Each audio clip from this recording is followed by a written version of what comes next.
আসসালামু আলাইকুম রহমতুল্লাহি ওবরকাতুহু।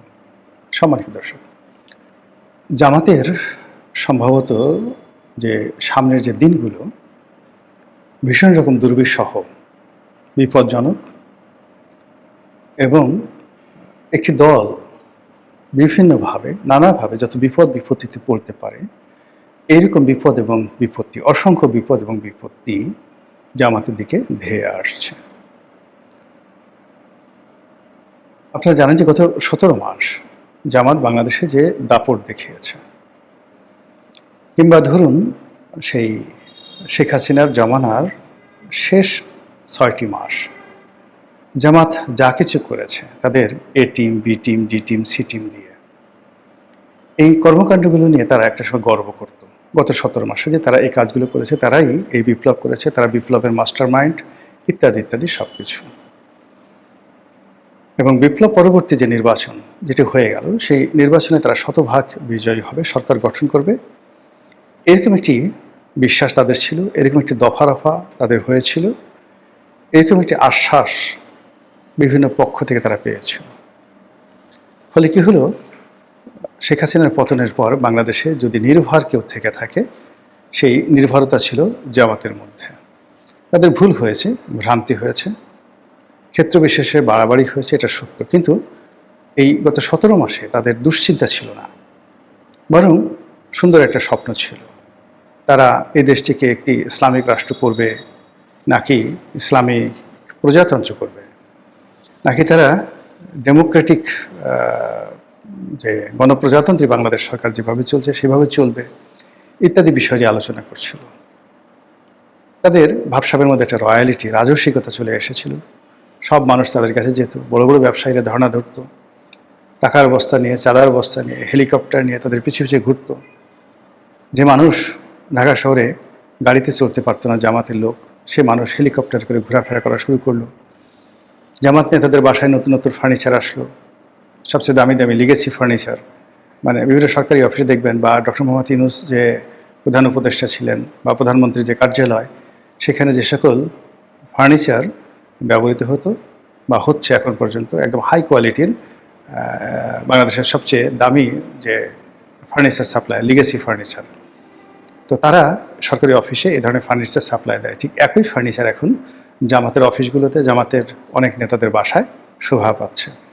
আর সেই সকল ফার্নিচারের উপর বসে, পায়ের উপর পা তুলে যারা বিভিন্ন সবক দিয়েছে গত ১৭ মাস, তাদের সাথে দেখা করার জন্য কখন তাদের বাসায়, কখন তাদের অফিসে, কিংবা কখনো অন্য বিভিন্ন জায়গাতে তারা মানে রাষ্ট্রদূতদের সাক্ষাৎকার দিয়েছে, ব্যবসায়ীদের সাক্ষাৎকার দিয়েছে, এবং তারা বিভিন্ন অনুষ্ঠান করেছে বিভিন্ন ৫ তারকা হোটেলে। তারপরে বাংলাদেশ চীন মৈত্রী সম্মেলন কেন্দ্র, এখানে তারা বহু অনুষ্ঠান করেছে। বিরাট রকম ভুড়িভোজ, খানা পিনা, পোলাও, কুরমা, রোস্ট, কালিয়া কোপ্তা থেকে, মানে অ্যাজ ইট ইজ, যে এ দেখে কী বলবো, মনে হয় যেন বাসা হারুন আর রশিদ সে শাহী ভোজ দিচ্ছে, এরকম তাদের আয়োজন ছিল। তারা সরকারকে ভয় দেখানোর জন্য বা সরকারকে চমক দেওয়ার জন্য, বিএনপিকে থ্রেটে রাখার জন্য একটার পর একটা রাজকীয় অনুষ্ঠান তারা করেছে, সমাবেশ করেছে ঢাকার বিভিন্ন এলাকাতে, জেলা শহরে, সরোয়ার্দী উদ্যানে। মানে এই সমস্ত দেখে মনে হয়েছে যে জামাতের টাকায় তিলা পড়ে গেছে। দীর্ঘদিন টাকা যদি বাক্সবন্দি করে রাখা হয়, 2 বছর, 4 বছর, 5 বছর, 10 বছর, তো সেই টাকায় অনেক সময় দাগ পড়ে যায়, তিলা পড়ে যায়। তো মানুষ বলে যে ওরা হলো অনেক পুরনো ধনী, ওদের টাকায় তিলা পড়ে গেছে। তো জামাত এমনভাবে টাকা পয়সা খরচ করছিল, এমনভাবে চালচলন করছিল, দেখে মনে হচ্ছিল যে তাদের টাকায় তিলা পড়ে গেছে, অর্থবৃত্তি এরকম একটা পর্যায়ে। কিন্তু যেই মুহূর্তে তারেক রহমান সাহেব বাংলাদেশে আসলেন, অমনি জামাতের যে বেলুন, সে বেলুন ফুস করে ফেটে গেল। কেউ আর, জামাতের একজন আমির আছে, তার নাম ডাক্তার শফিকুর রহমান, লোকজন আর পাত্তা দিতে চায় না। সে যে জিন্দাওলি, টাটকাওলি, তার ফুতে যে কাজ হয়, তার চুম্বনে যে পাখি গান গায়, নদী প্রবাহিত হয়, তারপরে শেষে গোলাপ প্রস্ফুটিত হয়, সেই জিনিসগুলো এখন আর নেই। তার সাথে এখন কেউ হ্যান্ডশেক করতেও যায় না। এর মধ্যে 2বার তিনি অসুস্থ হয়ে হাসপাতালে পড়ে গেছেন, এটা ফ্রাস্ট্রেশন থেকে। তারেক রহমান সাহেবের যে জৌলুস, তাকে ঘিরে মানুষের যে উন্মাদনা, এবং বেগম জিয়ার জানাজা, তারপরে তারেক রহমান সাহেবের ভূমিধস বিজয়, তারপর সরকার গঠন, এবং সরকার গঠনের পর একটার পর একটা চমক, যেভাবে সে চলছে, যেভাবে মানে জামাত যেটা করতে চায়, একটা ইসলামী রাষ্ট্র কায়েম করে সেখানে জাকাত প্রতিষ্ঠা করতে চায়, জাকাত ভিত্তিক ইকোনমি করতে চায়, সেখানে কোরআন ধর্মভিত্তিক একটি সামাজিক ব্যবস্থা, রাষ্ট্র ব্যবস্থা গড়ে তুলতে চায়, আলেমুল্লাহ আমাদেরকে প্রাধান্য দিতে চায়, যে কাজগুলো তারা করবে ঠিক সেম কাজগুলো আরও সুন্দর করে তারেক রহমান সাহেব শুরু করে দিয়েছেন। ফলে কি হলো, এটা দেখতে তাদের ভালো লাগছে না, যে তাহলে আমরা এখন কী নিয়ে রাজনীতি করব। আমাদেরকে তো তাহলে নতুন একটা ন্যারেটিভ আনতে হবে। আমরা যা কিছু বলেছি, যা কিছু করতে চেয়েছি, তো সেগুলো তো তারেক রহমান সাহেবই করছে। তো এই ক্ষেত্রে তারেক রহমান সাহেবের যে চাহিদা তা তো দ্বিগুণ হয়ে গেল। একে তো বাঙালি জাতীয়তাবাদ, তার উপর শহীদ জিয়ার জাতীয়তাবাদ, বেগম জিয়ার জাতীয়তাবাদ, তারেক রহমান সাহেবের নিজের যে ৩১ দফা, সব মিলিয়ে যদি আবার জামাতের যে ইসলামাইজেশন তার সঙ্গে যুক্ত হয়, তাহলে তো জয়নাল আবেদিন ফারুক যেটা বলেছেন যে ২০৪২ সন পর্যন্ত তারেক রহমান সাহেব ক্ষমতা থাকবেন, আরও মানে ১৬ বছর তিনি ক্ষমতায় থাকবেন।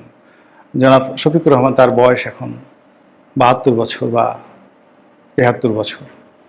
তো সেই অর্থে যদি আরও ১৬ বছর তারেক রহমান সাহেব ক্ষমতায় থাকেন, তাহলে তো ওনার বয়স ৯১-৯২ বছর হয়ে যাবে। ওই বয়স ওনার কি দাঁত থাকবে, শক্তি থাকবে, সামর্থ্য থাকবে?